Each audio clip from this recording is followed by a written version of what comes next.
आज जो बंगाल में हो रहा है आप सब जानते हैं। देखिए ये पहले वीडियो देखिए, फिर में बात करते हैं। क्या अगले 24 घंटे में बंगाल में कुछ बड़ा होने वाला है? बंगाल में राष्ट्रपति शासन से तोड़ी जाएगी दंगाइयों की कमर। क्या एनएसजी संभालेगी मोर्चा? ममता पर आ गई आफत।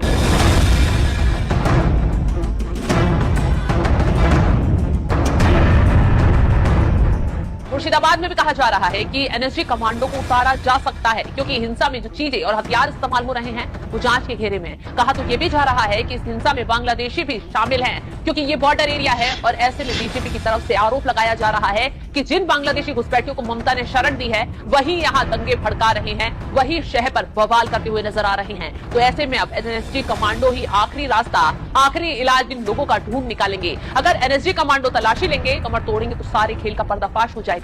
यही वजह है कि ममता डरी हुई है, क्योंकि उनका खेल उन पर ही अब भारी पड़ता हुआ दिखाई दे रहा है। कब बंगाल के हालातों पर राष्ट्रपति हस्तक्षेप कर दें, कुछ नहीं कहा जा सकता। यही वजह है कि दिल्ली से तेजी से नजर रखी जा रही है। खबर तो ये भी आ रही है कि 24 घंटे के अंदर बंगाल में कुछ बड़े एक्शन की खबर सुनने को मिल सकती है। और वक्फ कानून के खिलाफ पश्चिम बंगाल जल रहा है। मुर्शिदाबाद में दंगाइयों ने न सिर्फ पुलिस फोर्स को निशाना बनाया है, बल्कि बीएसएफ के जवानों पर भी पथराव कर डाला है। ऐसे में अब मोदी शाह ने सख्ती दिखाई तो एक एक दंगाई की तेजी से कमर तोड़ने का काम शुरू किया गया। और नतीजा क्या रहा? ममता बनर्जी दंगाइयों पर डंडा चलते ही माइक संभाल कर बैठ गई, बौखलाने लगी, क्योंकि अभी तक तो ममता बनर्जी हिंसा भड़काने पर चुप्पी साधे बैठी थी। न दंगाइयों को रोक पा रही थी, ना ही पुलिस प्रशासन को सख्ती से दंगाइयों की कमर तोड़ने के आदेश दे पा रही थी।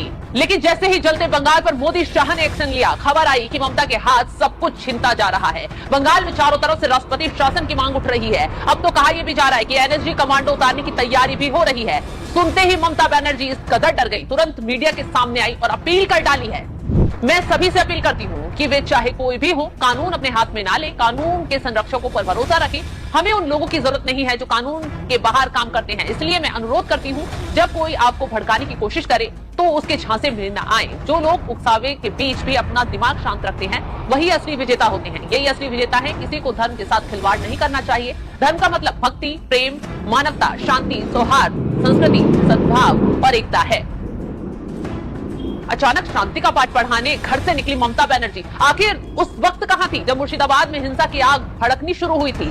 जब तो साथ दे रही थी, भड़का रही थी कि वक्फ कानून लागू नहीं होने देंगी, मुसलमानों के लिए लड़ेंगी, उनकी जमीनों की रक्षा करेंगी। लोगों को भरपूर तरीके से उकसाया गया, बवाल करने के लिए उतरवाया गया। अब जब दंगाई भड़के, बवाल करने लगे, खुद ममता की नाक के लिए नकेल बने, कुर्सी जाने की नौबत आई तो लोगों के आगे हाथ जोड़कर विनती करती नजर आ रही हैं, क्योंकि अब यही कहा जा रहा है कि ममता के हाथ में अब कुछ नहीं बचा है।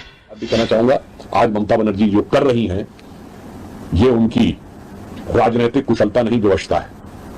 क्योंकि अब कट्टरपंथी तत्वों के हाथ में तृणमूल कांग्रेस की सरकार बंधक हो चुकी है।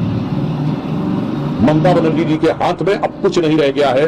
पश्चिम बंगाल उनके शासनकाल में उपद्रवी तत्वों के हाथ से होते हुए अराजकता की तरफ बढ़ता हुआ जा रहा है। इसलिए उनका ये बयान देश के लिए बहुत घातक है। पर मुझे लगता है कि आज वो चाहकर भी इसके विरुद्ध जाने का साहस नहीं रख सकते, क्योंकि अब गैस तो आपने ये वीडियो देखा है। अब सवाल उठ रहा है हिंदू पे, इतना घर जो जला है क्या टारगेट किया गया हुआ है? किस पे किया गया हुआ है? जितना इसमें जो घर जला गया है, जितना सामान बर्बाद हुआ है, ये सब वहाँ तक कि वो अपना घर छोड़ के भागने पर मजबूर हुआ है। कितनी दुख वाली बात है, कितनी दुख वाली बात है, कितनी हिंदू के लिए शर्मनाक बात है, शर्म की बात। 100 करोड़ होने के बाद में भी क्या किया? आज भागना पड़ रहा है, अपना घर द्वार छोड़ के भागना पड़ रहा है।